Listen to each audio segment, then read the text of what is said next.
আসলে একটা বিরাট ব্যাপার ছিল। গল্প তৈরি করেছিলাম দুই বধূ এক স্বামী, এবং নায়িকারাও জানে, বাংলাদেশে যারা নায়িকারা আছেন তারা সবাই জানেন যে মান্না সাহেব সবসময় দুই নায়িকা নিয়ে ছবি করেন। তো দুজনের কাছে প্রপোজাল দিলাম যে তোমার ক্যারেক্টার এই, তোমার ক্যারেক্টার এই। প্রথমে মৌসুমী রাজি হয়তো হয় না, শাবনূর রাজি হয়তো হয় না।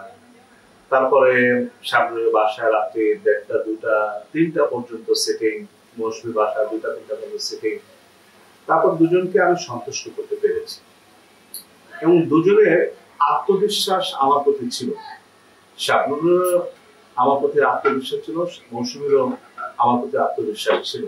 এবং ডিরেক্টর তো এফ এম মানিক, বিখ্যাত ডিরেক্টর, ভালো ডিরেক্টর, আমরা তো শাবনূর এবং মৌসুমী রাজি হওয়াতে ইন্ডাস্ট্রিতে সবাই খুশি হয়েছে, এবং সবাই বলেছে এটা মান্নার পক্ষে সম্ভব হয়েছে।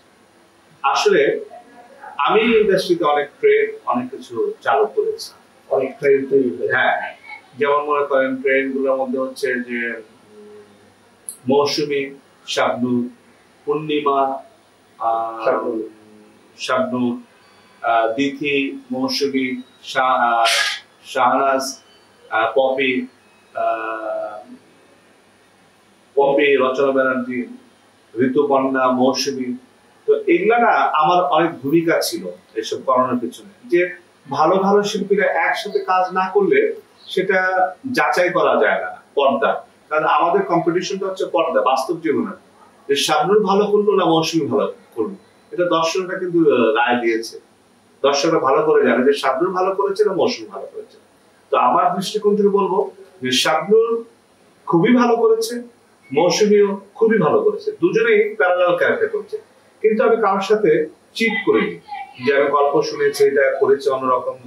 আমি যে ক্যারেক্টার তাদেরকে বলেছি সেটাই তারা পর্দায় পেয়েছে।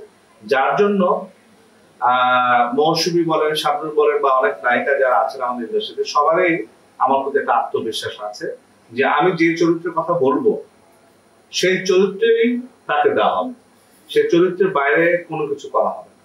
তো এই আত্মবিশ্বাসটা আমার প্রতি তাদের আছে, এবং এই আত্মবিশ্বাস করানোর জন্য যে আমার যা যা ভূমিকা করা দরকার বা আমার যে ভাবে চলা উচিত সেভাবে আমি চলছি।